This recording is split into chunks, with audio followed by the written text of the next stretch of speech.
Rumah ini dijangka siap lebih awal daripada tempohnya. Assalamualaikum warahmatullahi wabarakatuh. Okey adik kakak, percaya atau tidak, rumah ni kita buat pada 26 hari bulan 8 2024 dan kita stop sekejap disebabkan musim tengkujuh dan kita sambung balik sekarang 22 hari bulan 4 2025. Okey, jom kita tengok apa progres rumah ni.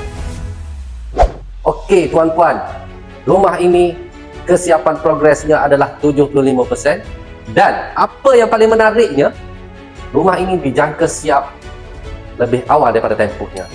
Best ke best tuan-puan buat rumah dengan kami. Okey, rumah ni kelengkapan pun kami akan berikan secara percuma. Okey, apa yang saya maksudkan dengan kelengkapan percuma yang kita bagi? Kami akan bagi anda grill, kipas, lampu, tabletop dan kabinet tabletop. Boleh tengok di TV saya yang sebelum ni. Jadi tuan-puan, tunggu apa lagi? Nak bina rumah?